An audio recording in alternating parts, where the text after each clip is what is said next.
Good morning, folks. My name is Syed. I'm from USA Truck Sales, as you know. I'm with today at Sandhill Forum, which is truck paper. With me is Scott. Scott, why don't you introduce yourself first? My name is Scott Lubischer. I'm the manager of truck paper, and I've been with Sandhills for about 24 years. I've kind of cut my teeth in the construction side, worked into the corporate side, and now manage truck paper for the past 4 years. So, Awesome. So, since I know you, you've been one of the top leading analyst for trucking industry, and truck paper has unlimited resources. I will say the top resources in the country, and their advertisement, and we got a lot of benefit out of your information and out of your platform. USA Truck Sale is, I will say, 99% of the success goes to you. 1% goes to us. Yeah. I will still take 1%. I think there's more than 1%, but So, just to give you an idea, when somebody calls us and they're asking about pricing and start negotiating, we say, okay, go on truck paper and do the research and find out where is our placement. So, in other words, truck paper is a Bible for us for trucking industry. With the new trends, my question is, where do you see the industry is going, especially with the connection of technology? Sure. Well, our company in particular has been very reliant on data over the years. In fact, we've transitioned to just as much of a data company as we are an advertising company these days. So a lot of what we do with market, industry technology, market information, individual pricing tools, essentially able to put prices on 99% of the assets in the truck and trailer market out there. Technology for us, though, and where it's going in the future is that what you see in the auto industry is catching up into the truck industry, right? So any of the technology you see in the auto industry is what we see kind of coming on the pipe for that. And we've been working hard to utilize our data and organize that and put it to work for our dealerships out there to make sure that we're helping you guys get right on price, have good assumptions where the market is going, and position yourself when you should be active based on the data on when you should be active buying, when you should be active maybe reducing prices, or when the market's starting to change. We're trying to put you on those peaks and valleys where the market's at, because as you know, Saeed, being in this industry a long time, the market kind of ebbs and flows with that, and there's a lot of inventory in the market, then there's not so much, and that has a big effect. That supply has a big effect on demand. So. Correct. You're absolutely right. With the help of truck paper data and analytics tools, we are getting a leading edge in the technology, and you're absolutely right. What goes in the car business eventually come to the trucking business, except the trucking business is more like commercial needs. Sure. Yeah. So my next question is, which is for California, do you have any insight about the CARB? Because last administration was pushing electric vehicles. A lot of companies, they bought electric vehicles, and that was out of their range. Now they're stuck with the electric vehicle, and the new administration is not pushing CARB vehicles as much. What's your take about it? There's a little bit of a holding pattern, which I think we're all seeing right now on EVs out there, and there's a lot of things in the market today that create some uncertainty. So, for instance, prior to the election, you kind of saw probably in your business that there was some uncertainty, and some of the buyers maybe sat on their hands a little bit tighter instead of bidding or buying any assets out there.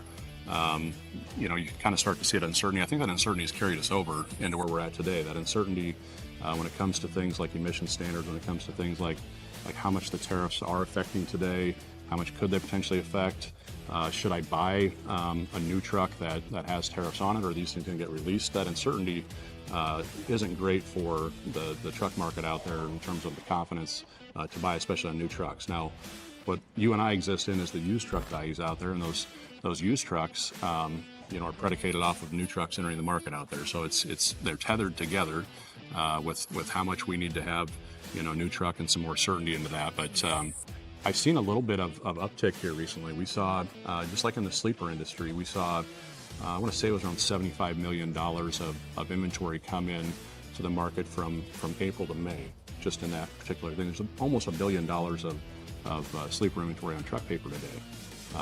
But even 2 or 3 months ago, previous to that, there was more day cabs in the market than there were sleeper trucks. So you're starting to see the sleepers kind of react normally now and come back. We've seen the prices bump up just a little bit. I think in the past, year over year, we were like just a 0.7 of a point up, and then in this particular month from April to May, we gained 1.3. It doesn't seem like a big percentage move, but it's growth, and we're starting to see that. So more trucks in the market, and that might be a little bit of a little more certainty where people are saying, okay, we need trucks.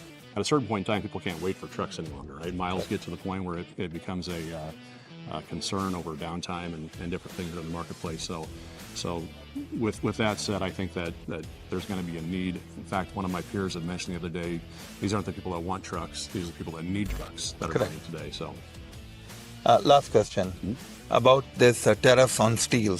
Yeah. And we are hearing all kind of news, especially steel coming from Canada is 50% tariff now. And a lot of equipment coming from China going to be having a heavy tariff, which is, we got a break for time being. Yep. What's your take about it leading the prices on the truck side? Well, at this point in time, I mean, those tariffs are in effect, right? I mean, for anything that's being produced today, those tariffs are in play. And we're starting to, kind of a understanding where people are like, the tariffs are going to have an effect. No, the tariffs are having an effect right now already on what's happening in the market. So, I mean, but at this particular time, there's not a lot of wiggle room in what we can do. The price is the price, and if they have a structure set up to get their steel from China or from Canada or things like that, they're just going to have to play by those. I think you're probably seeing a little bit of production cutbacks and maybe a little bit of that pre-buy cutback because people are not interested in paying a additional amount for steel tariffs and such. But at the end of the day, I mean, I think it's kind of black and white. The steel is X price today, and that price is built into the truck. So awesome. So folks, you heard from Scott, actually the chef who cook all the data in the background. He has a force of about 300 people who process the data for you. And what you see and what Scott tells us, that's the tip of the iceberg. There's a lot of, I will say, kitchen work happening in the background, which we will show you in slides. So stay tuned with the Truck Paper. Always check their news.